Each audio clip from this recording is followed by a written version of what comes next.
Hello student, आदर्श class में आपका स्वागत है। आज हम करने वाले हैं सीबीएसई से इशू किया हुआ क्वेश्चन पेपर। ये स्टैंडर्ड का क्वेश्चन पेपर है, ये सीबीएसई ने इशू किया है, तो मोस्ट इंपॉर्टेंट पेपर है, इसे आप ध्यान से करें। अभी मैंने लास्ट कराया था आपको बेसिक का क्वेश्चन पेपर, अब मैं कराने जा रहा हूँ स्टैंडर्ड का। ज़्यादा दोनों में फ़र्क नहीं है, आप देखेंगे बिल्कुल सेम है, बस थोड़ा सा अंतर है, आपको बिल्कुल सेम नज़र आएगा। देखते चलो पेपर स्टार्ट करते हैं। इसमें क्या मैक्सिमम मार्क्स कितने हैं आपका? 40 मार्क्स का ये पेपर होने वाला है। 2 घंटे का आपका पेपर है आप, और इसमें क्या है 14 क्वेश्चन आपके सामने आएंगे। अब ये जो क्वेश्चन है 14 क्वेश्चन आपके 3 सेक्शन में होंगे, सेक्शन ए, सेक्शन बी और section C. All question are compulsory, सारे क्वेश्चन कंपलसरी होंगे। सेक्शन ए में 6 क्वेश्चन आएंगे जो 2-2 मार्क्स के होंगे, हर एक में इंटरनल चॉइस होगी, और 2 क्वेश्चन क्या आपके पास इंटरनल चॉइस दी जाएगी सेक्शन ए के अंदर। सेक्शन बी में 4 क्वेश्चन करने होंगे 3 मार्क्स के, सेक्शन बी में 4 क्वेश्चन करने होंगे 3 मार्क्स के, इंटरनल चॉइस होगी कितनी? 1 इंटरनल चॉइस होने वाली है। सेक्शन सी होगा, सेक्शन सी में 4 क्वेश्चन होंगे 4 मार्क्स के, और उसमें भी इंटरनल चॉइस होगी 1 क्वेश्चन में। तो इस टाइप से तो आपके 40 मार्क्स का पेपर आएगा, और ये 3 सेक्शन में डिवाइड है और 14 क्वेश्चन करने हैं। तो चलो पेपर स्टार्ट करते हैं। अब देखो आपके सामने क्या पेपर, अब हम करेंगे सबसे पहले क्वेश्चन नंबर फर्स्ट। देखना कितना सिंपल पेपर है, इसे ध्यान से करें आप, गारंटीड है पेपर तो ऐसा जाएगा बिल्कुल झकास A1 वाला। ठीक है, अब देखो क्वेश्चन करते हैं। पहला क्वेश्चन है आपके सामने, find the value of A25 और -A15। इसकी वैल्यू निकालनी है, आपको AP दे रखी है। तो देखना AP क्या है आपके सामने, 6, 9, 12 और ये 15, ये AP दे रखी है। ठीक, अब आपके सामने A की वैल्यू क्या है 6, और D की वैल्यू क्या है 9 - 6, कितना आ जाएगा 3 आ गया। ये तो A और D आ गया, हमें निकालना A25। तो A25 की वैल्यू क्या होगी? A + 24D, यही होगा। तो A की वैल्यू क्या है हमारी 6, 24 का 24, D की वैल्यू 3। अब D की वैल्यू 3 रख दी। अब 24 3 जा 72, इसमें 6 जोड़ देंगे तो कितना आ जाएगा 78। तो A25 की वैल्यू क्या आ गई 78। ठीक है, अब निकालेंगे A15 की वैल्यू क्या है A + 14D। तो A की वैल्यू क्या है हमारे सामने 6 है, प्लस 14, D की वैल्यू क्या है हमारे सामने, D की वैल्यू 3 है। तो 14 3 जाए कितना होगा 42 + 6, यानी ये आ जाएगा 48। तो ये आ गया 48। आपको क्या निकालना, A25 - A15, A25 - A15 ये निकालना है।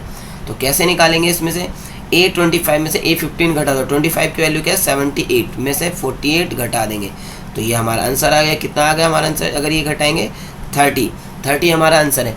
समझ में आया आपको? क्लियर है? अच्छे से हर एक क्वेश्चन को ध्यान से देखिए, मोस्ट इंपॉर्टेंट क्वेश्चन है। इस पेपर को बिना स्किप करे करें सभी, क्योंकि ये ना इतना इम्पोर्टेंट है, आपको ऐसा ही सेम पेपर आपको बोर्ड में मिलने वाला है। देखो नेक्स्ट क्वेश्चन क्या है आपका, 7 times of the 7th term, 7 times of the 7th term of a AP equal to 5 times of the 5th term. 7 times of the 7th term equal to 5 times of 15 term. तो चलो देखो ये वाला question करते हैं। ठीक, इसे मैं रफ कर दे रहा हूँ। ठीक, हम देखो नेक्स्ट क्वेश्चन क्या है आपके सामने। देखो क्या कहा है क्वेश्चन में, 7 times of the 7th term, यानी 7 टाइम्स किसका 7 टर्म का इक्वल है 5 टाइम्स ऑफ 5th टर्म। ठीक है, 7 times of 7 term 5 times of 5th term बराबर है, तो 7A + 6D आ गया। ठीक, अब इक्वल होगा 5 का मतलब क्या, A + 4D। तो 7 की मल्टीप्लाई करेंगे 7A, 7 की 6 से करेंगे 42D, 5 से करेंगे 5A प्लस का 20D। अब इसे एक साइड ले लो, D वाले और A वाले क्या करेंगे हम एक साइड ले लेंगे, तो क्या होगा 7A + 42, 7A + 42 हो गया आपके सामने 42D, माइनस का इधर आके 5A, माइनस का इधर आके 20D। या तो D वाले एक साइड ले लेते, यह आ जाएगा 2A, इसमें से घटाएंगे 22D इक्वल टू 0। अगर हम इसे इधर ले जाएं, या तो हमारी इक्वेशन हो गई 2 से डिवाइड भी हो रहा है, A plus 11D equal to 0। ये आपको समझ में, इसे आप दे सकते हैं इक्वेशन नंबर फर्स्ट। इसे आप क्या दे देंगे, इक्वेशन नंबर फर्स्ट दे देंगे। आपको उसे कहा है find the value of 12th term. 12th term की वैल्यू निकालनी है, तो 12th टर्म की वैल्यू क्या होगी, देखो ए 12th टर्म निकालना है तो a प्लस 11D, यही तो होगा 12th टर्म। तो ये क्या, find the value of 12th term. तो देखो ये किसकी वैल्यू है, a प्लस 11D की वैल्यू क्या है, 0 ही तो है। तो आप डायरेक्ट भी कह सकते थे कि a, यहाँ पे आप डायरेक्ट भी कह सकते हैं a 12th टर्म क्या है, 0 है। और 12th टर्म निकालेंगे तो आप देखेंगे a प्लस 11D आ जाएगा, तो आप डायरेक्ट ही कह देंगे तो ज़्यादा अच्छा है। क्या 12th टर्म क्या आ गई आपकी, 0 आ गई। ठीक, ये चीज़ समझ में आया आपको, इसमें कोई डाउट हो तो बताओ। देखो बिल्कुल सिंपल सा है, 7 टाइम्स ऑफ 7 टर्म तो a प्लस 6D रख दिया, 5 टाइम्स ऑफ 5 टर्म तो a प्लस 4D ले लिया। 7 की मल्टीप्लाई 7 है, 7 4 जा 42, 5 की से करें 5 है, 5 की 4 से करेंगे 20D। a इन्हें 5 इधर आएगा माइनस का, 20D इधर आएगा माइनस का, तो दोनों चीज़ें इधर आ जाएंगी, तो क्या हो गया ये 0। अब 7a में से 5a गया, 2a, 42 में से 20 जाएगा 22D, 2 से डिवाइड कर दिया, a प्लस 11D होता है 12th टर्म, और आपसे 12th टर्म ही पूछी गई थी। बिल्कुल सिंपल है, आप देखेंगे पेपर बहुत आसान आ रहा है, बहुत आसान सा पेपर है वो। तो आप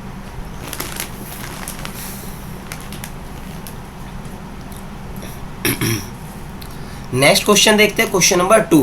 क्वेश्चन नंबर 2 में क्या कहा है, find the value of m की वैल्यू निकालिए so that the quadratic equation mx bracket में 5x minus 6 equal to 0 has 2 equal roots.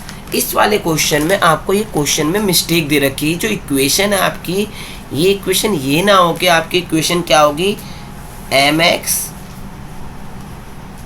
5x minus 6 plus 9 equal to 0।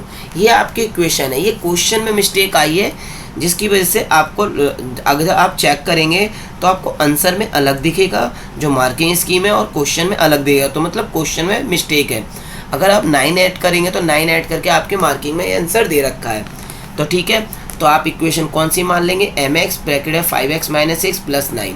अब इसे सॉल्व करते हैं। देखो mx को 5 से इंटू करेंगे तो क्या आएगा, 5mx स्क्वायर। ठीक, 5mx से 6 से करेंगे तो 6 माइनस का mx प्लस 9, तो ये आ गई आपकी क्वाड्रेटिक इक्वेशन। आपसे कहा 2 इक्वल रूट्स हैं, अगर 2 इक्वल रूट्स हैं तो देखना a की वैल्यू क्या आ गई हमारी 5m, b की वैल्यू क्या आ गई हमारी माइनस का 6m, और c की वैल्यू क्या आ गई 9। अगर इक्वल रूट्स होता है तो d किसके बराबर होता है स्टूडेंट, 0 के बराबर होता है। तो फॉर्मूला क्या आ गया, बी स्क्वायर माइनस 4ac बराबर क्या आ गया 0 के, बी स्क्वायर माइनस 4ac बराबर 0 के। तो आप b की वैल्यू क्या रखे हैं, माइनस का 6m स्क्वायर माइनस 4a की वैल्यू क्या हमारी 5m, और c की वैल्यू क्या है 9 है। ठीक है स्टूडेंट, अब इसे सॉल्व करेंगे। अगर हम इसे सॉल्व करें तो क्या आता है, देखो इसे सॉल्व करेंगे, 6 का स्क्वायर कितना होगा 36m स्क्वायर। ठीक, माइनस 5 की 4 से करेंगे कितना आ जाएगा, 5 की 4 से मल्टीप्लाई करने पर 5 की 4 से करेंगे कितना होगा स्टूडेंट, ये तो 0 के बराबर रखें, 5 4 जा 20, ये आ गया 180m।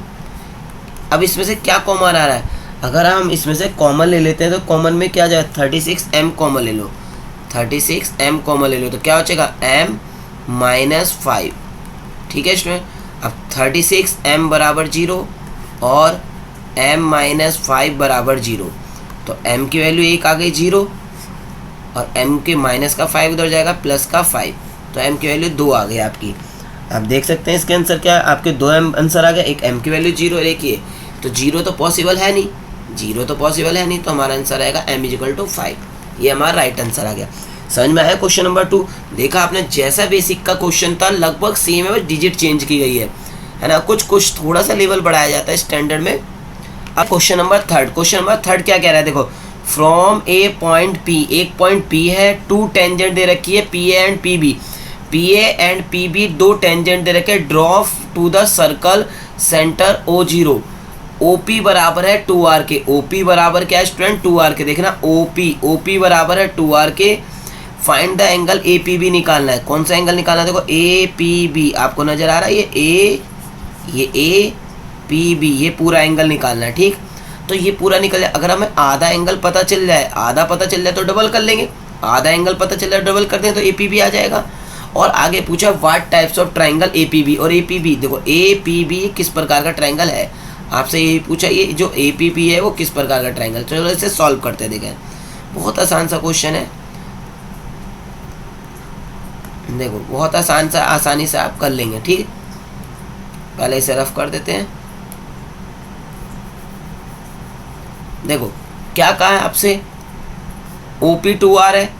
देखो ये क्या है? रेडियस है। ये क्या है? रेडियस। ये आपके सामने रेडियस है और ये टेंजेंट लाइन है। तो रेडियस हमेशा टेंजेंट लाइन पे परपेंडिकुलर होते हैं, तो ये 90 का एंगल बनाएगी। तो इसमें आप ट्रिग्नोमेट्री लगा सकते हैं। इन ट्राइंगल AOP, देखना इन ट्राइंगल AOP में, जो AOP ट्राइंगल है उसमें कौन सा फॉर्मूला आएगा?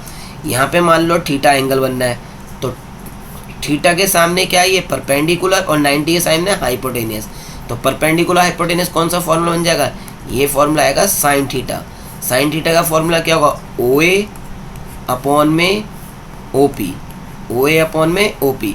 तो साइन थीटा बराबर किसके हो जाएगा? OA की वैल्यू आपके सामने क्या? R, OA R दे रखा है, और OP क्या है? 2R। तो sine theta equal to 1/2, R से R कैंसल, देखो R से R कैंसल, तो 1/2 बचेगा। साइन की टेबल में 1/2 कब आता है? साइन की टेबल में 1/2 आता है स्टूडेंट साइन 30 पर। तो थीटा की वैल्यू क्या आ गई? 30 डिग्री। तो आपको समझ में आया थीटा की वैल्यू क्या आ गई? 30। तो अगर थीटा की वैल्यू 30 आ गई है तो क्या हो जाएगा ये? अगर थीटा की वैल्यू 30 है तो इसका मतलब ये जो आधा एंगल है वो 30 आ चुका है। ठीक, अगर ये 30 है तो ए पी बी क्या होगा? तो ये जो पूरा एंगल होगा ए पी बी वो क्या सा आ जाएगा? तो एंगल ए पी बी किसके बराबर होगा? ए पी बी बराबर होगा डबल किसका? 30 का डबल कर दो, तो 30 का डबल कर देंगे तो ए पी बी आ गया 60 डिग्री। समझ में आया आपको क्वेश्चन? ये वाला क्वेश्चन क्लियर है? तो ये जो एंगल है वो कैसा बन जाएगा? ये वाला एंगल, पूरा एंगल कितना होगा? 30 का डबल करा 60 डिग्री आ गया। अब आपको ये तो पता चल गया ये 60 का एंगल हो गया। आपने पढ़ा टेंजेंट हमेशा बराबर होती है, ये वाली दोनों साइड है क्या? बराबर होंगी, क्योंकि टेंजेंट क्या होती है? बराबर होती है। तो AP और BP क्या होगा? बराबर होगा। लिख भी सकते हैं it is a tangent line, AP BP both are tangent line. तो अगर ये दोनों बराबर है तो ये दोनों एंगल क्या होगा? ये दोनों एंगल भी बराबर होंगे। ये 60 है तो ये भी 60 होगा, क्योंकि ये दोनों ये देखो ये 60 आया है, ये दोनों साइड बराबर, तो ये दोनों एंगल बराबर, तो ये पूरा क्या होगा? तीनों एंगल बराबर होंगे 60। तो आप लिख सकते हो APB किस प्रकार ट्राइंगल है? APB is a equilateral triangle. तो आप क्या लिख देंगे? APB is equilateral triangle. APB क्या है? इक्विलेटरल ट्राइंगल है। तो आप क्या लिख देंगे? APB is a equilateral triangle. समझ में आया आपको? APB कैसा होगा? इक्विलेटरल ट्राइंगल हो गया। क्लियर हो गया ये? समझ में आया? अगर किसी को कोई डाउट हो तो पूछ सकता है। ठीक है, एक बार फिर से रिपीट कर दो। देखो AP और BP क्या है? AP BP दो टेंजेंट है, टेंजेंट बराबर होती है। ये एंगल हम 60 फाइंड आउट कर चुके हैं। अगर ये 60 तो ये दोनों 60 से, मतलब तीनों एंगल क्या हो गए? बराबर। तो इक्विलेटरल ट्राइंगल हुआ नहीं हुआ? तो बस आपको यही तो लिखना है, ट्राइंगल क्या हो जाएगा?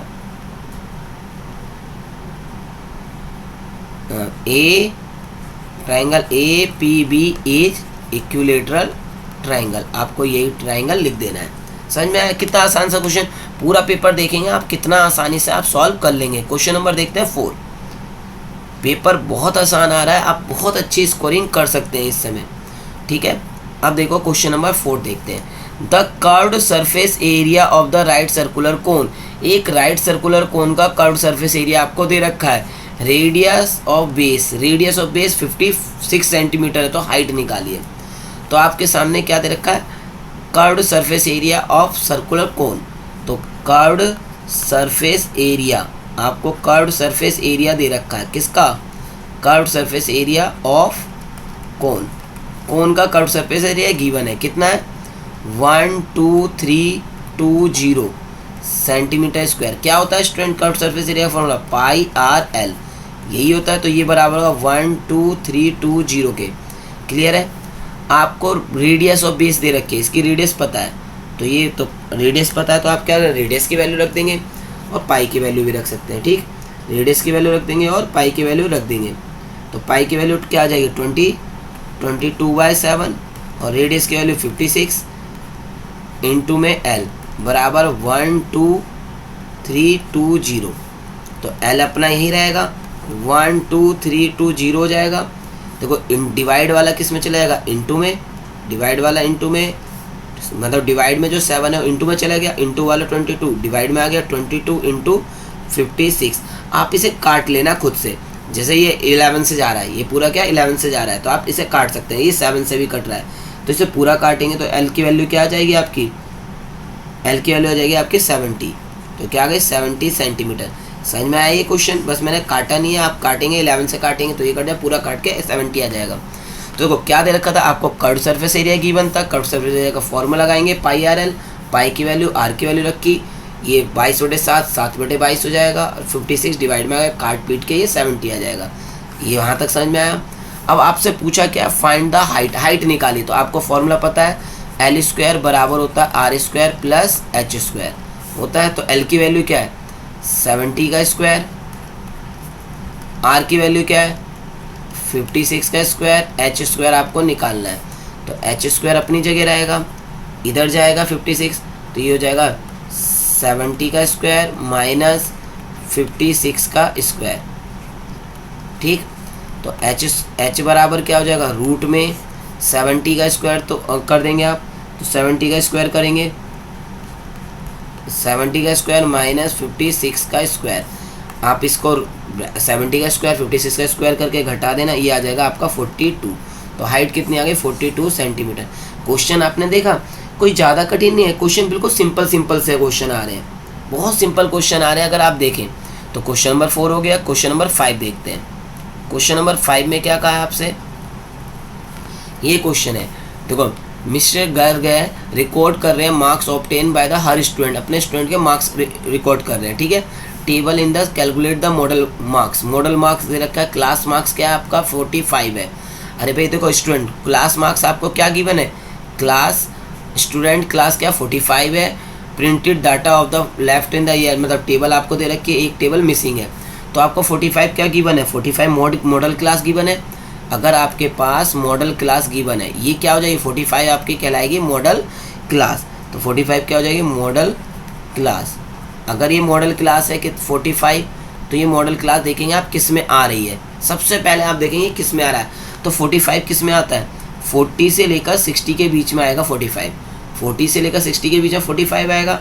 तो ये जो 40 हो गया वो तो L हो जाएगा, ये क्या होगा F1 हो जाएगा। L के सामने वाले देखो 45 किस में आ रहा है स्टूडेंट, देखना ध्यान से, 45 किस में आ रहा है 45 आ रहा है इसमें, 40 से लेकर 60 के बीच में, 40 से लेकर 60 के बीच में आ रहा है, 40 से लेकर 60 के बीच में आ रहा है L। तो क्या होगा L की वैल्यू क्या हो गई 40, और इसके सामने क्या होगा F, क्या होगा F1 हो गया, F1 से ऊपर क्या होगा F0, इसके नीचे F2। तो आप कह सकते हैं L की वैल्यू कितनी आ गई 40, F1 की वैल्यू क्या हो जाएगी F, F0 की वैल्यू क्या आ गई 10, F2 की वैल्यू कितनी है हमारी 6, F2 की वैल्यू 6 आ गई, और H की वैल्यू क्या है हमारी, कितने का अंतर है 20 का अंतर है। ठीक, तो आपके सामने ये वैल्यू समझ में आई। मॉडल क्लास आपको 45 दे रखी है, तो 45 60 से लेकर 40 से लेकर 60 में 45 आएगा, तो 40 हो गया आपका L, इसके सामने F1 हो गया, F1 से एक ऊपर F0, इसके नीचे F2। तो आप मोड की वैल्यू रख दो, मोड का फॉर्मूला क्या होता है L plus F1 minus F0 upon में 2F1 minus F0 minus F2 into में H। वैल्यू रख देते हैं, L की वैल्यू कितनी है हमारी, L की वैल्यू है हमारी 40, L की वैल्यू क्या है हमारी 40, तो L की वैल्यू क्या करेंगे 40 रख देंगे, L की वैल्यू 40 है, प्लस F1 की वैल्यू क्या है, F1 की वैल्यू F ही है, F0 की वैल्यू कितनी है 10 है, देखो F0 की वैल्यू सामने वैल्यू रख रखी है, बस रखते जाना, 2 F1 की वैल्यू F है, F0 की वैल्यू 10 है, F2 की वैल्यू कितनी है 6 है, और H की वैल्यू कितने का अंतर है 20 का अंतर। ठीक, और मोड की वैल्यू क्या आपको दे रखे 45। अब बस इसे सॉल्व करो, आंसर आ जाएगा। ठीक, अब इसे सॉल्व करते हैं, बिल्कुल सिंपल सा, ज़्यादा कठिन नहीं है, ये आप कर ही सकते हैं। देखो मैं करा देता हूँ। ये आप 45 इधर जाएगा तो 45 में से 40 सब्ट्रैक्ट हो जाएगा। ये क्या हो जाए f माइनस 10 अपॉन में 2f माइनस 10 माइनस 2 माइनस का 16 हो जाएगा। अब इनटू में क्या है 20। अब ये 20 के ऊपर मल्टीप्लाई हो जाएगी। 45 में से 40 गया, क्या बचा 5 बचा। अब 20 की इंटू करेंगे तो क्या होगा 20f माइनस 20 के f से 20f माइनस 200 अपॉन में 2f minus 16 cross multiply. 2f की 5 से करेंगे 10f और इससे 16 से करेंगे क्या होगा 80f बराबर 20f माइनस 200। अब f वाले एक साइड ले लो, ठीक है। ये तो देखो 16 पंजे 80 हो जाएगा बस, यहाँ पे f नहीं आएगा, ये 80 आएगा बस। ये क्या हो जाएगा 80 क्रॉस मल्टीप्लाई करें। देखो 2f की 5 से करेंगे 10 हो जाएगा, 2f की 5 से करी 10 आ गया, 2f की 16 से करें 80 आ जाएगा। f वाले एक साइड ले लो तो 10 minus 20f equal to minus का 200 माइनस का 80 इधर आके प्लस का 80 हो जाएगा। कितना हो जाएगा ये माइनस का 10f, ये f है तो माइनस का 10f हो गया बराबर माइनस का 120 तो 10f डिवाइड में जाएगा तो f बराबर माइनस का 120 अपॉन में माइनस 10 तो f की वैल्यू क्या आ गई 12। समझ में आया? ज़्यादा कठिन नहीं है, बिल्कुल सिंपल है। सीधे आपको बस क्रॉस जिग जैग क्रॉस करना है और सीधे आंसर है। आया ना समझ में? बिल्कुल सिंपल। पेपर बहुत इजी आ रहा है, मार्क्स लाना बहुत आसान है।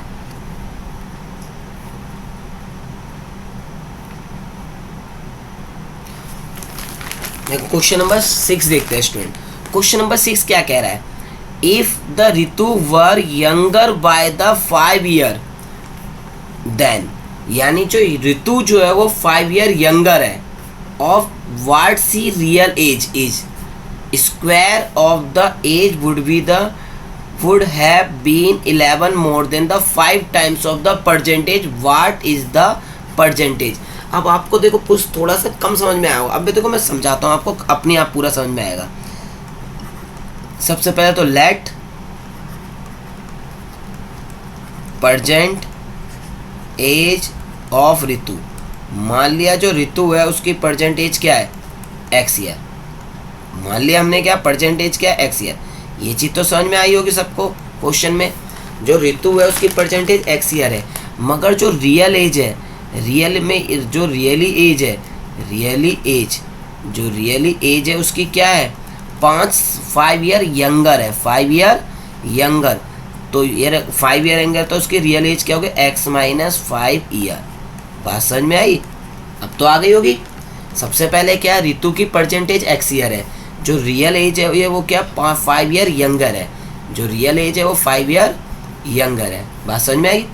अब वो क्या कह रहा है according to question, according to question, question के अकॉर्डिंग क्या कहा है square of the age, real age, जो रियल एज है उसका स्क्वायर, तो x माइनस 5 का स्क्वायर, रियल एज का जो स्क्वायर है। क्वेश्चन में क्या कहा है जो रियल एज का जो स्क्वायर है वो 5 टाइम्स है परसेंटेज का और से 11 ज़्यादा है। अब आपको समझ में आएगा। ओके देखो what she the real age is the square of the age would be 11 more than the 5 times of percentage, यानी जो रियल एज है उसका स्क्वायर। क्वेश्चन में कहा रियल एज जो है, ये जो रियल एज है उसका स्क्वायर परसेंट एज के 5 टाइम्स का 11 ज़्यादा है। रियल एज का जो स्क्वायर है वो परसेंट एज के 5 टाइम्स से 11 ज़्यादा है। तो इसमें फॉर्मूला लगा देंगे अब A square minus 2ab plus B square. ठीक, अब ये आ गया 5x प्लस 11। अब इसको इधर ले आएंगे x square minus 10x plus 25 minus का 5x आ गया और माइनस के 11। ठीक, अब ये तो बन गया आपका। अब इसके देखो क्या क्या जुड़ रहा है वो जोड़ दो, जो घट रहा है वो घटा दो। तो एक्स स्क्वायर 10x माइनस का और माइनस के 5x माइनस के 15x हो जाएगा। 25 में से 11 घटा दो तो माइनस का प्लस का 14। आपको फैक्टर करना है कि मल्टीप्लाई में 14 है वैसे 15 है, तो क्या फैक्टर बन जाएगा 14 बन जा 14, क्या हो जाएगा 14 बन जा 14, ये इसके फैक्टर हो गए। दो दो के पेयर बना दिए, x कॉमन लेंगे x माइनस 14, माइनस का 1 कॉमन लेंगे x माइनस 14, ये चीज़ समझ में आई। तो इसके फैक्टर बन गई है। अब इसके फैक्टर क्या बन जाएंगे, x माइनस 1 और x माइनस 14, इसे 0 के बराबर, x माइनस 1 को 0 के बराबर रखेंगे, x माइनस 14 को 0 के बराबर रखेंगे, तो x की वैल्यू तो 1 आ जाएगी और एक x की वैल्यू आ गई 14। 1 तो पॉसिबल ही नहीं है। 1 पॉसिबल क्यों नहीं है, 1 पॉसिबल नहीं है, नॉट पॉसिबल, नॉट पॉसिबल। 1 जो है वो पॉसिबल नहीं है। क्यों पॉसिबल नहीं है, क्योंकि 1 साल की तो ऋतु हो ही नहीं सकती है, क्योंकि 5 ईयर यंगर, यानी ये तो x माइनस 5, अगर x की वैल्यू आएगी परसेंटेज तो 1 माइनस 5 तो माइनस में। कभी कोई माइनस में देखा आपने, किसी की एज माइनस में हो सकती है, नहीं हो सकती, तो ये तो पॉसिबल नहीं है। तो ऋतु की परसेंटेज क्या होगी, यही हमारा आंसर आ गया। तो परसेंटेज ऑफ ऋतु क्या हो जाएगा, 14 ईयर। तो आप लिख देंगे परसेंट एज ऑफ ऋतु बराबर 14 ईयर। तो कितने की होगी परसेंटेज, 14 ईयर। समझ में आया आपको, क्वेश्चन कंप्लीट हो गया ये वाला। नेक्स्ट क्वेश्चन देखते हैं, question number 7। Question number 7 statics का। स्टैटिक्स का जब भी क्वेश्चन है बिल्कुल आसान सा लगता है, ऐसा लगता है ये तो बहुत आसान है। देखो क्वेश्चन नंबर 7 देखते हैं। 7 क्वेश्चन में कहा क्या हमसे, following is the distribution of the long jump of the competition. Long jump competition हुआ, 25 स्टूडेंट का ने पार्टिसिपेट किया है। Median of the distance jump of the interpret, यानी आपको मीडियन निकालनी है इसकी। तो आपको देखो डिस्टेंस आपको गिवन है 0 से 1, 1 से 2, 2 से 3, 3 से 4, 4 से 5। नंबर ऑफ स्टूडेंट दे रखे हैं 40, 80, 62 और 38 और 40। तो आप सबसे पहले क्या CF निकालेंगे, तो पहली टर्म तो सेम आएगी, पहली टर्म 40 की 40 आएगी, पहली टर्म 40 में 40 सेम आएगा, 40 में 80 जोड़ दो, कितना आएगा 120। अब 120 में 68 जोड़ देंगे, 62 जोड़ देंगे, 120 में 62 जोड़ेंगे तो क्या 182 हो जाएगा। ठीक है, अब 182 में 38 जोड़ेंगे, 38 जोड़ेंगे तो 222 हो जाएगा। ठीक, अब 222 में 30 जोड़ेंगे तो 250, और इसका टोटल भी क्या आएगा 250 आ गया। जब भी आप मीडियन की बात कहते हैं तो आपको 100% आपको CF निकालनी ही निकालनी है, क्योंकि मीडियन के केस में CF निकाली ही जाती है। ठीक है, तो जब भी आपसे मीडियन की कहेगा तो आप क्या निकालेंगे, CF जरूर निकालेंगे। ठीक, अब देखो इसे सॉल्व करते हैं। अब सबसे पहले n/2 निकालो। n/2 क्या होता है, 250/2 यानी 125। n/2 निकाला। अरे भाई फॉर्मूला क्या होता है, देखो फॉर्मूला क्या होगा इसका, मीडियन बराबर L plus n/2 CF/F into में H अपॉन में F इंटू में H, ये होता है मीडियन का फॉर्मूला। तो सबसे पहले आप n/2 निकालें 125। अब ये सोचो 125 किस में आ सकता है, 124 में तो आएगा नहीं। 125 किस में आएगा, हमेशा 125 जिसमें आ रहा है वो देखो, 125 120 में तो आएगा नहीं, 182 में आ जाएगा। 120 में ना आके किस में आएगा n/2, जो 125 है वो 120 में ना के 182 में आएगा। तो इसके सामने वाला f हो गया, इसकी लोअर लिमिट l हो गई और एक ऊपर वाली CF। तो क्या हो जाएगा, l की वैल्यू क्या आ गई 2 हो गई, f की वैल्यू कितनी हो जाएगी 62 हो जाएगी, CF क्या हो गया, CF की वैल्यू आपकी 120 हो जाएगी। h कितने का अंतर है इसमें, 0 से 1, 1 से 2, 1 से 3 में h की वैल्यू 1 है। समझ में आपको, फिर से मैं बता दूं, n/2 यानी 250 का आधा, 250 का आधा क्या होगा 125, 250 का आधा 125 हो गया। l की वैल्यू क्या है, देखो 125 किस में आ रहा है, 120 में तो आएगा नहीं, 125 किस में आएगा 182 में आएगा 125। तो इसके सामने वाला f और सामने से सामने जो क्लास इंटर है उसकी लोअर लिमिट l हो गई, और इससे सामने से एक ऊपर वाला CF। सही है, f के सामने से एक ऊपर वाला CF। ये बात समझ में आ गई आपको। अब देखो क्वेश्चन, अब इसमें वैल्यू रख देते हैं, आंसर आ जाएगा। l की वैल्यू कितनी आई है 2, l की वैल्यू 2 है, प्लस n/2 की वैल्यू 125 माइनस CF की वैल्यू कितनी है, CF की वैल्यू कितनी है आपकी, CF की वैल्यू 120 है, CF की वैल्यू 120 है। F की वैल्यू कितनी आ गई, F हमें कितना दे रखा 62, F की वैल्यू 62 और H कितने का अंतर है 1 का। इसे सॉल्व कर दो, 2 प्लस 125 में से जाएगा तो ये 5/62, 1 से मल्टीप्लाई करेंगे कोई फ़र्क नहीं हुआ। अब इसे डिवाइड कर दो, 2 + 5 को 62 से डिवाइड कर दो, 5 को 62 से डिवाइड करें, या तो आप मिक्स फ्रैक्शन में निकाल सकते हैं। तो इसका क्या होगा, इसका आंसर 62 की 2 से मल्टीप्लाई कर दो, 5 ऐड कर दो। तो एलसीएम लेंगे तो आप क्या होगा, 62 की 2 से मल्टीप्लाई करो, 62 की 2 से मल्टीप्लाई करो और 5 ऐड कर दो। तो ये हमारा आंसर आ जाएगा 129/62। आप यहाँ पे आंसर छोड़ सकते हैं। अगर आप मार्किंग में देखेंगे, मार्किंग स्कीम में इसके आंसर आगे बढ़ा रखा है, आप यहाँ पे भी छोड़ देंगे, वही मार्क्स है। ठीक, तो आपका आंसर क्या आ सकता है, मिक्स फ्रैक्शन 2/5/62। और अगर आप पॉइंट में निकालेंगे तो इसका आंसर आ जाएगा एक तो 2.08। ठीक है, आप कुछ भी निकाल सकते हैं। ठीक है, ये आप ये निकाल लो या ये निकाल लो, आप दोनों में से कोई भी आंसर। आसान है बिल्कुल। देखो ये भी क्वेश्चन कंप्लीट हो गया। धीरे धीरे कितनी जल्दी हमारा पेपर पूरा कंप्लीट होने वाला है। बस क्या होता है, स्किप करके आप पूरे कुछ पेपर क्या ख़राब कर लेते हैं। अगर पूरा ध्यान से देखो तो पूरा पेपर जब कंप्लीट होगा सारा आता होगा। देखो, construct a pair of the tangent, एक पेयर ऑफ टेंजेंट निकालना है। सर्कल रेडियस 4 सेंटीमीटर है, incline the each other angle 60 degree, और जो 60 डिग्री का एंगल बना रही है कौन सी, टेंजेंट लाइन। अरे भाई कितना आसान है, मैं कुछ बता देता हूँ। इस टाइप से है ये क्वेश्चन। एक सर्कल है, इन्होंने कहा एक सर्कल ड्रॉ करना है जिसकी जो टेंजेंट लाइन है वो कितने का एंगल बना है, 60 डिग्री का। अब ये 60 डिग्री कब बनाएंगी, जब यहाँ पे 120 का एंगल बनेगा। अरे भाई जब यहाँ पे 120 का एंगल बनता है जब तो यहाँ पे 60 का बनता है, क्योंकि टोटल मिला के क्या आना चाहिए, 180। तो देखो ये वाला एंगल 60 का बनेगा तो ये वाला 120 का बनेगा, तभी तो क्या आना चाहिए एंगल, तभी 180 आएगा। तो इसे कैसे कंस्ट्रक्शन करेंगे, कंस्ट्रक्शन का तरीका क्या होगा इसका, आपने सर्कल बनाया, फिर एक रेडियस खींचेंगे। क्या करेंगे, एक रेडियस खींचेंगे, फिर उस पर 120 का एंगल बना, एक आर्क लगाई, 60 का हो गया, फिर इसके बाद 120 का हो गया।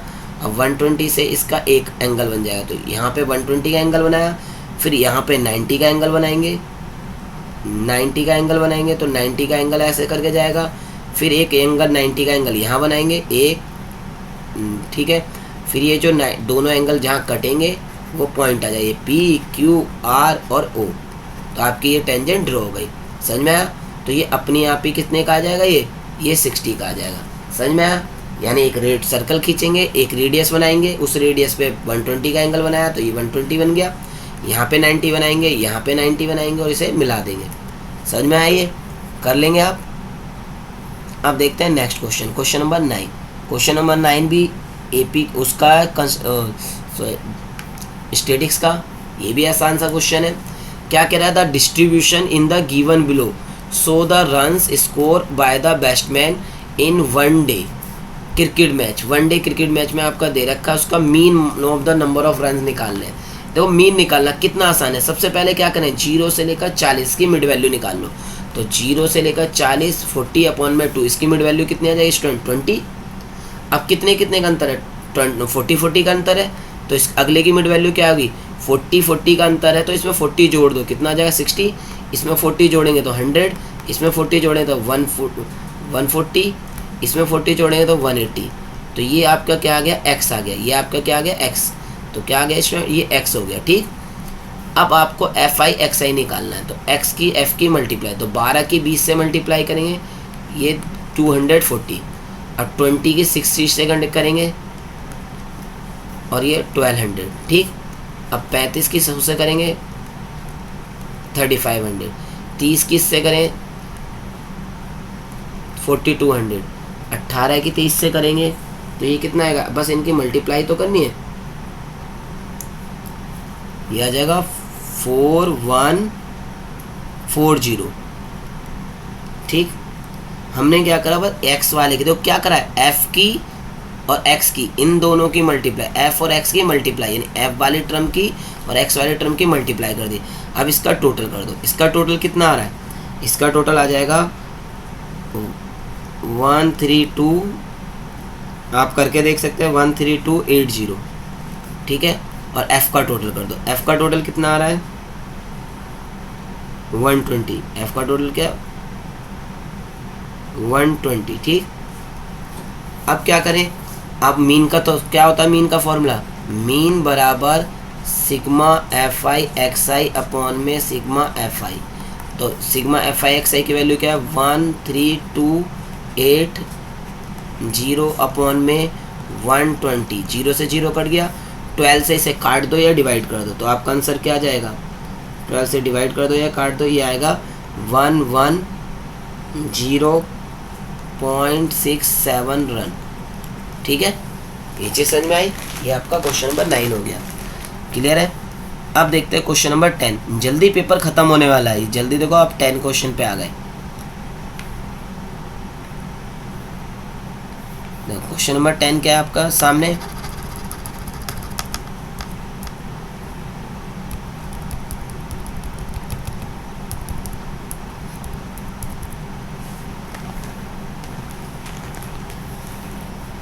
To vertical pole of the different height, दो पोल हैं जिनकी हाइट अलग अलग है, standing 20 metre away from the each other, और हर एक से 20 मीटर अलग अलग है, on the level of ground, जो लेवल ऑफ ग्राउंड से, the angle of elevation top of the first pole from the foot of the second pole 60 degree, angle of elevation top of the second pole foot of the first pole 30 degree.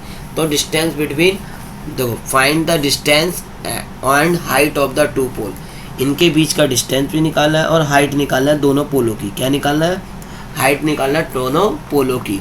सही है, find the difference between the height of pole, यानी दोनों के height, पोलों की height का वो निकालना difference. देखो कितना आसान क्वेश्चन, मैं बताता हूँ इसे। पहले इसकी फिगर बना लेते हैं। दो पोल है, एक मान लो एक की हाइट ज़्यादा है और एक की हाइट कम है। ठीक, दो पोल है, एक की हाइट ज़्यादा है, एक की हाइट कम है। ठीक, जो बड़ा वाला पोल है वो कितने का एंगल बना रहा है, 60 डिग्री का। बड़ा वाला एंगल क्या बना रहा है, 60 का एंगल बना रहा है। ठीक, तो यह बना दिया इन्होंने 60 का एंगल। और छोटा वाला एंगल जो है वो कितने का बना रहा है, 30 डिग्री का। छोटा वाला कितने का एंगल बना रहा है, 30 डिग्री का एंगल बना है छोटा वाला एंगल। ठीक है, बड़ा वाला 60 का बना रहा है, छोटा वाला 30 का बना रहा है। और इनके बीच का डिस्टेंस कितना दिया, इनके बीच का डिस्टेंस दिया 20 मीटर है। तो ये 20 मीटर दोनों के बीच का डिस्टेंस, हमें दोनों के हाइट का डिफरेंस निकालना है। तो इसे ए ले लिया, इसे बी ले लिया, इसे सी ले लिया। मान लिया इसकी हाइट कैपिटल एच है, इसकी हाइट स्मॉल एच है। ठीक, ये सब हो गया। अब इसके हाइट का डिफरेंस निकालना, आप कैसे निकालेंगे वो देखते हैं। सबसे पहले फॉर्मूला लगा दे रहा in triangle A B C में। तो देखो ए बी सी नजर आ रहा है आपको, ए बी सी आ रहा है, तो ए बी सी में एंगल कितना होना है, 60। थीटा के सामने परपेंडिकुलर, ये बेस आ गया। तो पी और बी किस में लगता है, tan 60। क्या होगा स्टूडेंट, tan 60 डिग्री। tan 60 का फॉर्मूला क्या है, परपेंडिकुलर क्या है, ए बी, और बेस क्या है हमारा, बी सी। तो tan 60 की वैल्यू क्या आ गई, √3। ए बी की वैल्यू क्या है, h, और बी सी की वैल्यू क्या है हमारी, 20। क्रॉस मल्टीप्लाई करेंगे, h की वैल्यू आ गई 20√3, h की वैल्यू क्या आ गई 20√3। ये समझ में आ गया हाइट। अब इन ट्राइंगल, कौन सा ट्राइंगल लेंगे, बी सी डी।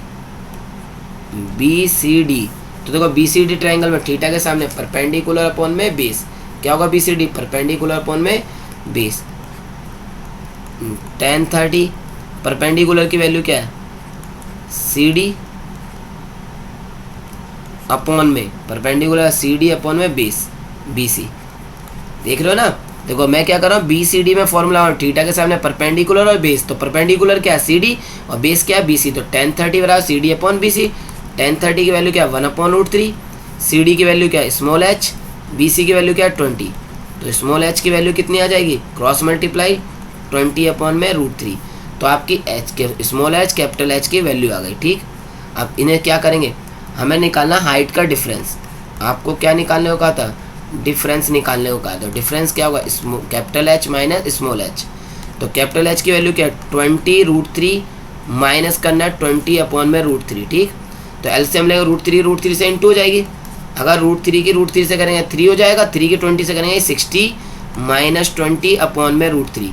देखो √3 की √3 से करेंगे, √3 से 3, 3 की 20 से 60, 60 माइनस 40, यानी 40 अपॉन में √3। तो आप √3 की वैल्यू रख सकते हैं। √3 की वैल्यू आपको दे रखी है, कितनी है √3 की वैल्यू, 40 अपॉन में 1.73 आपको दे रखी है ना। वैसे देखो क्वेश्चन पे जाते हैं हम, हाँ 1.73 आपको वैल्यू दे रखी है। देखो नजर आया आपको, ये क्वेश्चन में ये वैल्यू नजर आ रही है, वैल्यू गिवन है, बस वैल्यू रख दो 1.73, तो यहाँ पे 1.73 रख देंगे, 1.73 पॉइंट ऊपर जाएगा, 2 जीरो लग जाएगी, यानी 4000 डिवाइड बाय 173, तो क्या आ जाएगा डिस्टेंस आपका, 4000 और 173 से डिवाइड करें तो 23.06 मीटर। समझ में आया आपको आंसर? बिल्कुल सिंपल सा आंसर है। अब देखते हैं नेक्स्ट क्वेश्चन। नेक्स्ट इसमें चॉइस है, क्वेश्चन नंबर 10 में 2 चॉइस दे रखी है, तो फर्स्ट आपने कर लिया, अब सेकंड देखते हैं। देखो क्वेश्चन क्या कह रहा है, एक बॉय है 170 मीटर का, 1.70 मीटर का एक बॉय है, स्टैंडिंग हॉरिजेंटल ग्राउंड, किसी हॉरिजेंटल ग्राउंड पे खड़ा है, 50 metre away from the building, 50 metre दूरी पे कोई बिल्डिंग है। Angle of elevation top of the building, angle of elevation top of the building of the eye 60 degree, calculate the height of the building, building की height निकालिए। देखना कितने easy से ये क्वेश्चन होते हैं, ज़्यादा टिपिकल नहीं होते, बिल्कुल सिंपल से क्वेश्चन होते हैं, आप देख सकते हैं। देखो पहला 1.7 मीटर का एक लड़का है, ये देखो एक लड़का कितना है 1.7 मीटर का, ठीक। और यहाँ पर एक बिल्डिंग है, एक बड़ी सी बिल्डिंग है, तिरछा हो गया थोड़ा सा, देखो यहाँ पे क्या है, एक बिल्डिंग है, बार बार लाइन तिरछी हो रही है, देखो ठीक है, फिर हो गया, चलो अब सही है, समझ में तो आ रहा। ये आ गया, ये आपकी एक बिल्डिंग है, इस बिल्डिंग से एंगल बनना है, देखो ये क्या, इसके टॉप से ये एंगल बनेगा, नीचे को कितने का एंगल बनना है, ये 60 डिग्री का, यहाँ पे 60 डिग्री का एंगल बनना है। तो आपसे कहा हाइट ऑफ बिल्डिंग बताए, देखो 1.7 मीटर तो ये रहा, 1.7 मीटर ये रहा, मान लिया हाइट कितनी है x, और ये डिस्टेंस तो नीचे दे रखा है ग्राउंड में कितने मीटर दूरी पे, 50 मीटर की दूरी पे, तो ये वाली हाइट कितनी हो गई 50 मीटर। तो आप x की वैल्यू निकालो, उसमें ये जोड़ दो 1.7, यही तो करना है बस। एक बार दोबारा ग्राफ समझा दूं, देखो क्वेश्चन में क्या कहा है, 1.7 मीटर का एक लड़का है, 1.7 मीटर का लड़का है, और ये बिल्डिंग है, ये क्या आपकी बिल्डिंग है पूरी, 1.7 मीटर का लड़का है, ये पूरी बिल्डिंग है आपकी। तो आपको क्या करना है, इस बिल्डिंग से एंगल ऑफ एलिवेशन 60 डिग्री बनना है, डिस्टेंस आपको 50 दे रखा है, ये 1.7 है तो ये भी 1.7, इसको x मान लिया, तो हाइट क्या होगी टोटल x में ये जोड़ देंगे। चलो निकालते हैं। In triangle A B C में क्या फॉर्मूला है, थीटा का परपेंडिकुलर अपॉन बेस, तो tan 60 यही तो बना थीटा के सामने, परपेंडिकुलर अपॉन में बेस, तो ये tan 60 आ गया आपका ए बी अपॉन में क्या बन जाएगा बी सी। तो tan 60 की वैल्यू क्या है √3, ए बी की वैल्यू क्या है x, और बी सी की वैल्यू क्या है 50, तो x की वैल्यू क्या आ गई 50√3। आपको क्या निकालना, हाइट निकालनी, height of building, height of building, height of building क्या x में जोड़ देंगे, x प्लस 1.7, x की वैल्यू क्या आ गई है 50√3 प्लस 1.7। अब √3 की वैल्यू रख दो, √3 की वैल्यू गिवन है 1.73, तो √3 की वैल्यू रख देंगे, आंसर आ जाएगा, है ना। तो ये आ गया आपका 50 √3 की वैल्यू 50 और √3 है 1.73 प्लस 1.7, आप इसकी 50 से मल्टीप्लाई कर दो और ये जोड़ दो और आपका आंसर आ जाएगा, कितना आ जाएगा 88 कितना आएगा 2 मीटर, ठीक है। तो ये आ गया 88.2 मीटर। समझ में आया बिल्डिंग की हाइट, बिल्कुल सिंपल क्वेश्चन है, उम्मीद है समझ में आ गया होगा। नेक्स्ट क्वेश्चन दे दो, जल्दी पेपर खत्म होने वाले, ज़्यादा क्वेश्चन बचे नहीं, 4-5 क्वेश्चन बचे हैं, सारे चॉइस वाले भी क्वेश्चन कर रहे हैं हम। देखो अगला फिर से इसी हाइट एंड डिस्टेंस का क्वेश्चन है, सॉरी एप्लीकेशन ऑफ ट्रिग्नोमेट्री का, नहीं सॉरी ये तो एरिया का क्वेश्चन है 13 चैप्टर का, ठीक। 13 चैप्टर का क्वेश्चन देखते हैं। The internal and external radius of the spherical shell, कोई स्फीरिकल सेल है उसकी इंटरनल और एक्सटर्नल रेडियस दे रखी है 3 सेंटीमीटर और 5 सेंटीमीटर, मतलब क्या कुछ इस प्रकार का है, इंटरनल एक्सटर्नल रेडियस के एक, तो इंटरनल रेडियस है और एक्सटर्नल रेडियस है एक स्फीयर की 3 सेंटीमीटर 5 सेंटीमीटर।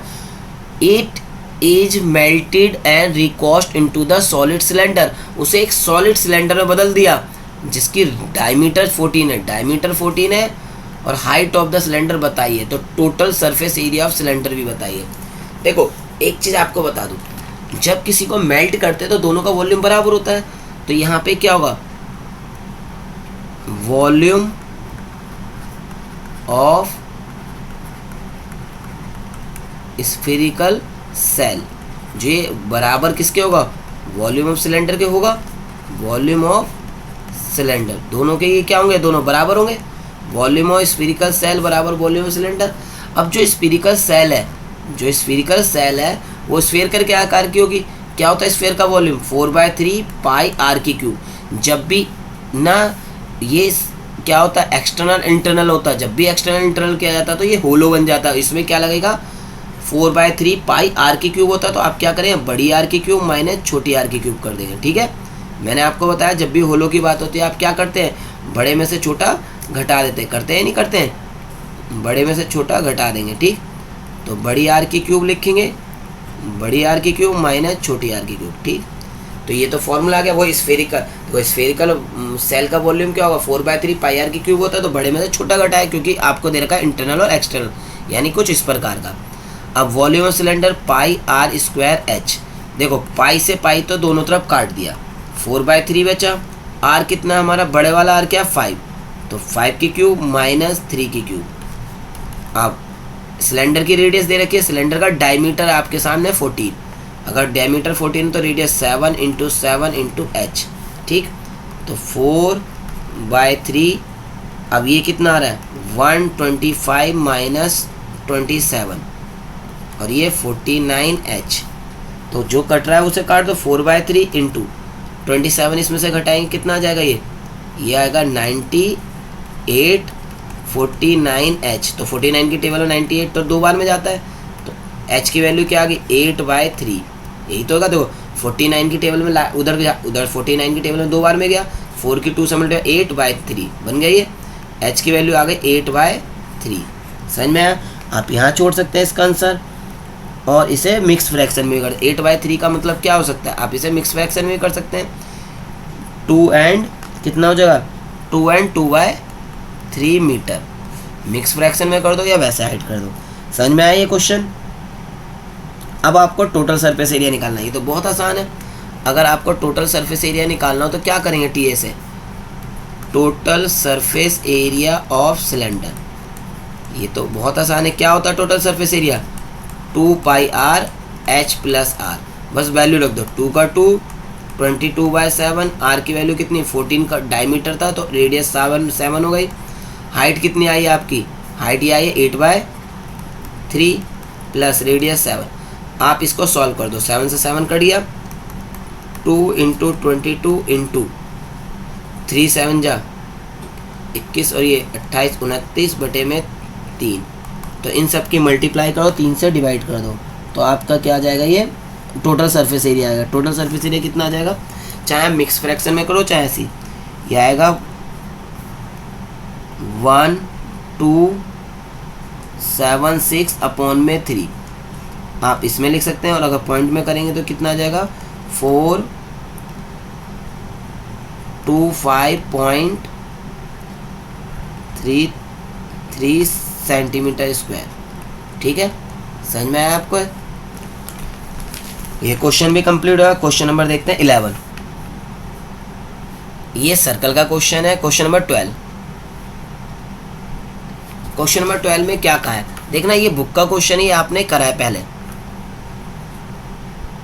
नेक्स्ट क्वेश्चन ये है, देखो इसमें क्या करना है, prove that the angle between the two tangent draw from the external point of the circle supplementary angle, हमें प्रूव करना है जो एंगल हो वो सप्लीमेंट्री एंगल बनते हैं subtend by the segment joining the point of contact. अगर हम पॉइंट ऑफ कॉन्टैक्ट को जोड़े तो क्या सप्लीमेंट्री एंगल बनाते हैं, ये आपको प्रूव करना है। तो वो कैसे करेंगे, सबसे पहले क्या, ये एक सर्कल है, ये टेंजेंट लाइन हो गई,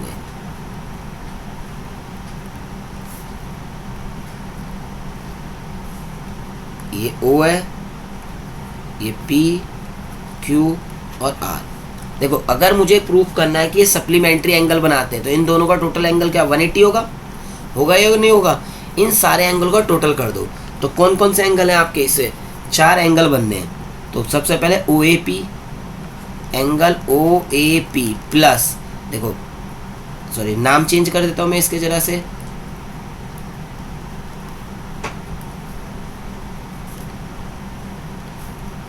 इसको नाम दे दे रहा मैं ए, इसको नाम दे दे रहा पी और इसको बी नाम दे रहा, ठीक है। तो ओ ए पी देखना, O A P plus O B P, angle O B P देख रहे हो ना। ओ ए पी ये वाला एंगल, ओ बी पी ये वाला angle plus A P B, angle A P B plus angle A O B, angle A O B, सबका total क्या होगा 360। तो ये क्या है 90 है, ये 90 है और ये angle A P B plus angle A O B बराबर 360। मैं केवल आपको क्वेश्चन समझा रहा हूँ, आप बाकी और लिखने का तरीका जैसे मैंने क्लास में बताया वैसे लिख सकते हैं, है ना। लिखने का तरीका वही रहेगा जैसे क्लास में बताया था। तो 360 में से क्या, देखो ये वाला एंगल क्या होगा 90, ये वाला एंगल 90 होगा, तो ये दोनों एंगल तो 90 हो गए आमने सामने के। टोटल ये दो बचे एंगल 90 दोनों घटा दो, ये भी 90 ये भी 90 घट जाएगा, कितना आ गया 180। तो यही तो होता है सप्लीमेंट्री में कि आमने सामने के एंगलों का सम क्या होता है 180 होता है। तो आ गया ये प्रूफ 180। क्लियर है ये बात। आप देखते हैं नेक्स्ट क्वेश्चन। इसके चॉइस में एक और क्वेश्चन दे रखा है, वैसे तो अब तक पेपर खत्म हो जाता है, बस चॉइस वाले भी क्वेश्चन करें। बहुत अच्छा क्वेश्चन है और ये मोस्ट इंपॉर्टेंट क्वेश्चन है पेपर के लिए, ये पेपर के लिए मोस्ट इंपॉर्टेंट क्वेश्चन है। इसे देखो क्वेश्चन सॉल्व करते हैं, कैसे करेंगे। सबसे पहले क्या कहा है, 2 टेंजेंट, आपको 2 टेंजेंट दे रखे टी पी और टी क्यू, 2 टेंजेंट है। Draw the circle of the centre O from the external point T, किसी एक्सटर्नल पॉइंट टी से टी पी और T Q 2 tangent line draw की है, ये प्रूफ करना है। ठीक, मैं आपको समझा रहा हूँ, लिखने का तरीका वैसे ही रहेगा जैसे क्लास में कराता था, है ना। टी पी और टी क्यू क्या है, दोनों बराबर है। टी पी टी क्यू बराबर होंगे, क्यों? क्योंकि ये टेंजेंट लाइन है। क्या ये टेंजेंट लाइन, अगर ये टेंजेंट लाइन है तो दोनों बराबर हो गई, स्पर्श रेखा है। अब देखो ये दोनों क्या है, टेंजेंट लाइन है ना, स्पर्श रेखा है, तो ये दोनों तो बराबर होंगी। अब ये दोनों बराबर तो ये दोनों एंगल भी बराबर, इसको मैं x मान ले रहा, इसको भी x मान ले रहा। ठीक, ये एंगल x है तो ये भी x है, तो जरा देखना, और ये वाले को थीटा मान ले रहा, तो क्या होगा angle, angle x plus angle x plus angle p, theta मतलब पी टी क्यू बराबर किसके होगा 360 के, होगा या नहीं होगा। देखो ये दोनों साइड है बराबर है, ये दोनों साइड है, ये दोनों साइड है बराबर है, तो ये एंगल x होगा, ये एंगल x होगा, तो एंगल ये दोनों देखो ये x होगा, ये x होगा, और ये तीनों एंगलों का सम 180, तो x plus P T Q बराबर 180। तो देखना p x और x कितना हो जाएगा 2x हो जाएगा, x और x 2x आ गया बराबर 360 minus angle P T Q. ठीक, तो x की वैल्यू क्या है 2 से डिवाइड करें 360 को, तो 360 नहीं होता, इसका एंगल का सम 180 होगा। क्या होगा 180, गलती से हो गई। ठीक, तो क्योंकि ट्राइंगल बनना है ना, ट्राइंगल के एंगल का सम 180 होता है, तो आपको 180 लिखना है। तो देखो तीनों एंगलों का सम x plus P T Q, दोनों तीनों एंगलों का सम 180 हो गया। अब ये क्या हो गया x और x 2x और पी टी क्यू वहाँ माइनस हो गया 180 में से। अब 2 से डिवाइड करें 180/2 90, और इससे डिवाइड करें तो 1/2 पी टी क्यू, 1/2 क्या आ जाएगा पी टी क्यू, तो ये पी टी क्यू हो गया 1/2। बात समझ में आई आपको। ये तो आपकी हो गई फर्स्ट इक्वेशन। अब देखते हैं दोबारा ये वाला एंगल, देखो ये ओ पी क्यू, ये जो ओ पी क्यू है वो किसके बराबर होगा, ओ पी क्यू, ये जो ओ पी क्यू होगा ये क्या होगा, देखो एंगल ओ पी टी, ये जो देख रहे हो आप एंगल ओ पी टी किसके बराबर होगा, ओ पी टी बराबर होगा एंगल, ये तो 90 डिग्री होगा। ओ पी टी क्या है 90 डिग्री होगा या नहीं होगा, ओ पी टी तो 90 डिग्री है। जो रेडियस होती है पॉइंट ऑफ टेंजेंट है परपेंडिकुलर होते हैं, रेडियस जो है पॉइंट ऑफ परपेंडिकुलर होगी, तो अगर ये परपेंडिकुलर होगी तो ओ पी टी क्या 90, और इसमें क्या होगा ओ पी टी में 2 एंगल आएंगे, एक तो होगा O P Q plus X, देखो एक तो ओ पी क्यू एंगल आएगा, देखो एक तो ये वाला एंगल आएगा ओ पी क्यू और एक ये एक्स वाला आएगा। ठीक है, इन दोनों एंगलों का टोटल क्या होगा पी ओ, ये हो जाएगा ओ पी क्यू। अब देखो इसका x जोड़ेंगे बराबर 90, तो x की वैल्यू क्या आ गई student, 90 minus O P Q. समझ में आया? अब क्या करते हैं,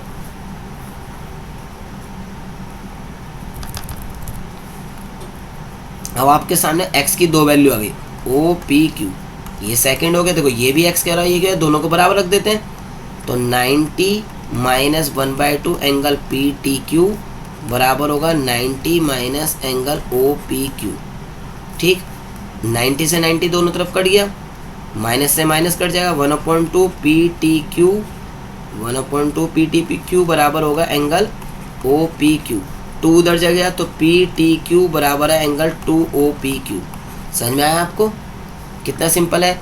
ये दोनों साइड है बराबर, क्योंकि टेंजेंट है, तो x plus P T Q बराबर 180, तो x की वैल्यू निकाल ली। ऐसी ओ पी क्यू बराबर क्या होगा, ओ पी टी बराबर होगा O P Q plus x, तो x की वैल्यू निकाल के दोनों बराबर रख देंगे। समझ में आया ये क्वेश्चन?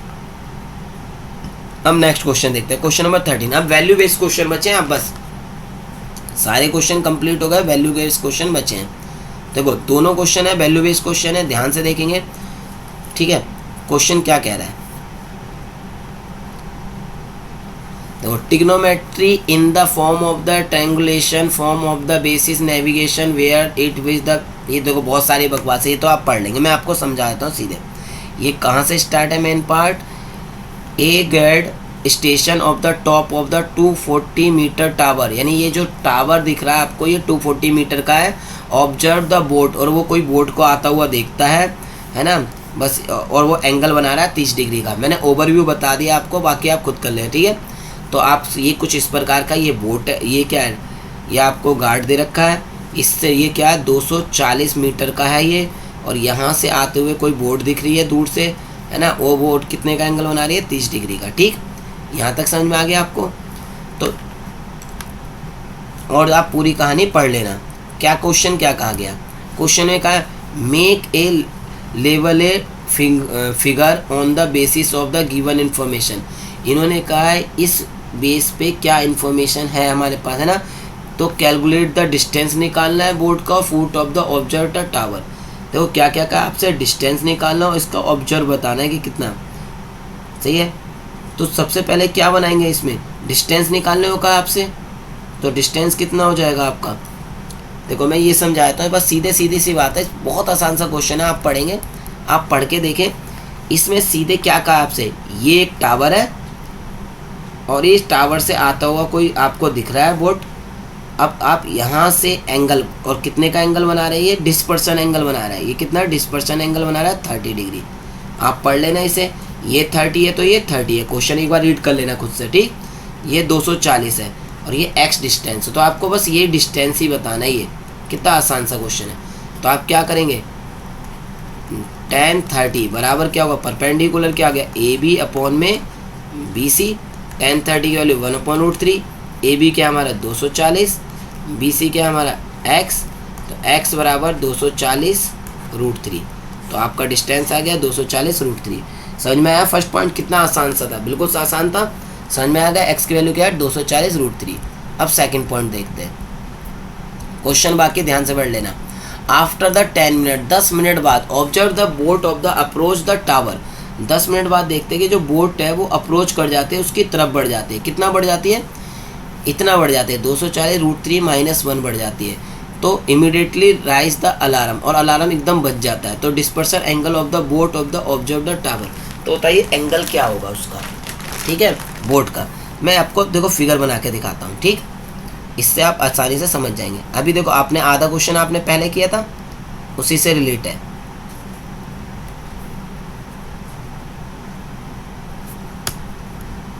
देखो ये क्या कहा है आपसे, ये रही बोट, अभी आपके सामने ये टावर था पहले, और ये टावर से ये आते ही नज़र आए थे, और ये आपके पास बीच का डिस्टेंस हो गया। ठीक है, पहले एंगल कितने का बनना था, 30 डिग्री का। अब आपको पता नहीं कि एंगल है क्या। देखो 10 सेकंड बाद पहले ए बी और सी, पुराने क्वेश्चन में ये फिगर थी, आपने पता चल लिया ना। आप यहाँ डिस्टेंस पे आ जाते हैं, कितने मिनट बाद, 10 मिनट बाद। 10 मिनट बाद आप यहाँ पे आ जाते हैं। तो पहले डिस्टेंस कितना ट्रेवल किया, अभी फाइंड आउट करके दिखाया था मैंने, कितना आया था 240√3, कितना आया था 240√3। अभी तो आंसर निकाला था ये वाला। ये पूरी BC की लेंथ क्या निकाले थे, निकाल दिखा दूँ।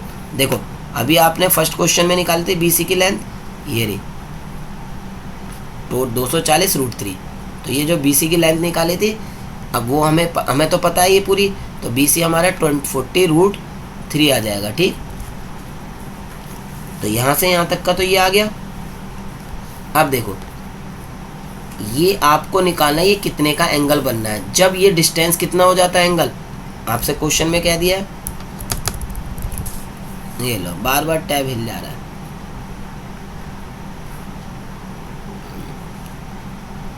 $240 क्वेश्चन का हो गया, ये रहा।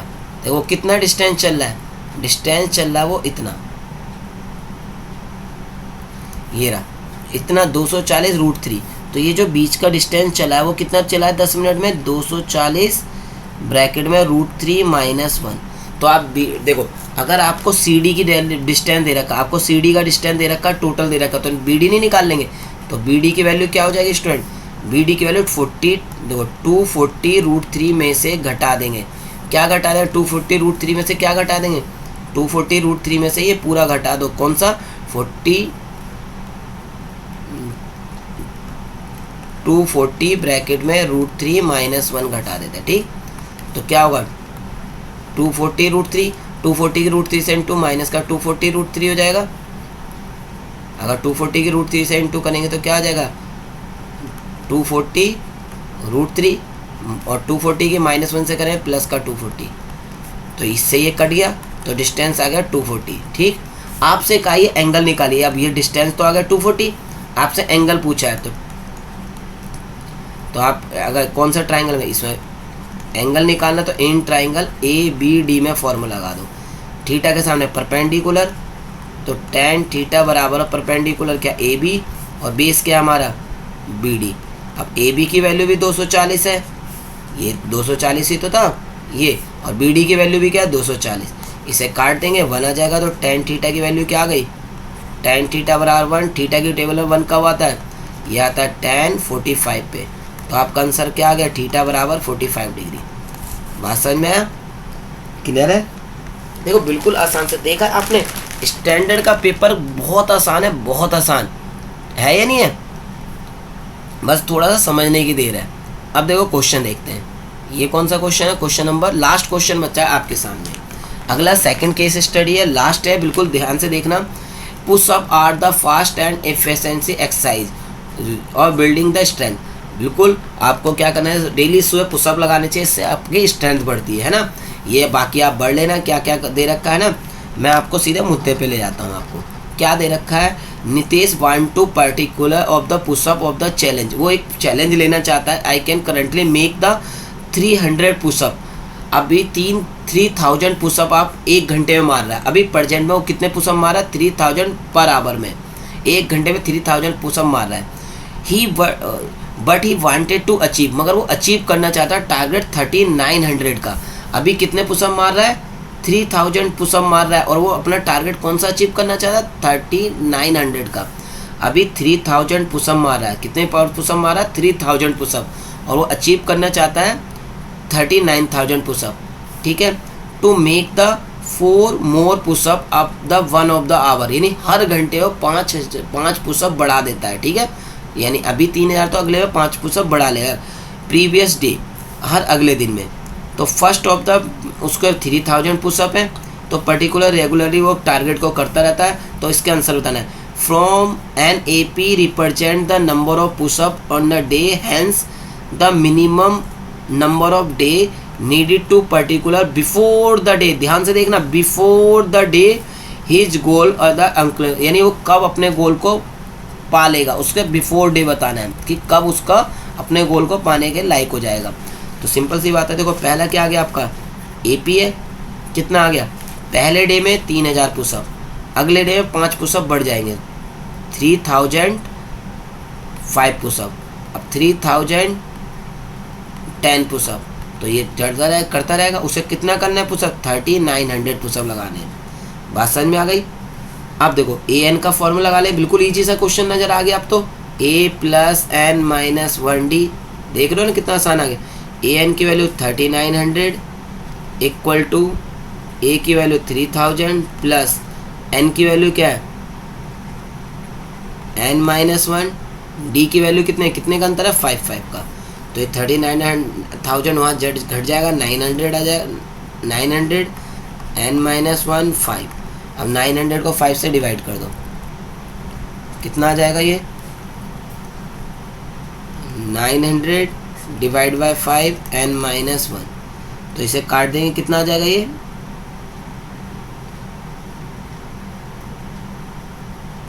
एन की वैल्यू 5 से काट दो, माइनस का 1 प्लस कर दो, ये आ जाएगा 181। तो आपसे ये नहीं पूछा 181, आपसे क्या पूछा है, देखो आपसे पूछा है ये आंसर, ध्यान से पढ़ें। Needed to participate before day of the goal accumulated, यानी किस डे उसका पूरा हो जाएगा गोल, तो आपकी एन की वैल्यू 181 नहीं होगा, आपकी एक दिन पहले वाले पूछा है तो 180 होगा आंसर, सही है। तो आप लिख सकते हैं कि वो कब होगा, the minimum number of days क्या होंगे 180, तो मिनिमम नंबर ऑफ डेज क्या हो जाएगा, मिनिमम नंबर ऑफ डेज कितने लगेंगे 180, ठीक है, ये समझ में आ गया। अब सेकंड पार्ट करते हैं, सेकंड पार्ट देखना क्या है, तो आपसे एक दिन पहले वाले पूछे तो सेकंड पार्ट होगा। अब देखो find the total number of pushup and the perform by the Nishesh in the achieve the goal, उसे गोल अचीव करने में गोल को अचीव करने में उसे कितने पुशअप लगाने पड़े, यानी सम हो गया, टोटल कितने पुशअप लगाने पड़े उसे, यानी सम निकालना है। तो क्या हो जाएगा एस एन का फॉर्मूला, एस एन बराबर N by 2 A plus A N, तो एन की वैल्यू कितनी है 181 लेंगे यहाँ पर, ठीक है, एन की वैल्यू क्या ले ली 181 अपॉन में 2, ए की वैल्यू कितनी है 3000, ए एन की वैल्यू क्या है 3900,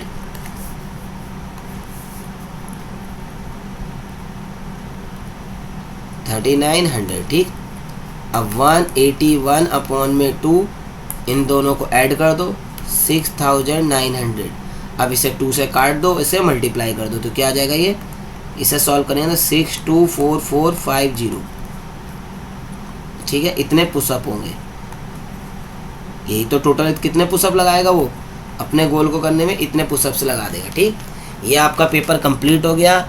अब ध्यान से इसकी प्रैक्टिस कर ले, क्योंकि मोस्ट इम्पोर्टेंट पेपर है, और अपने दोस्तों में फ्रेंड्स में इसे शेयर कर ले, है ना, और इसकी अच्छे से तैयारी कर ले।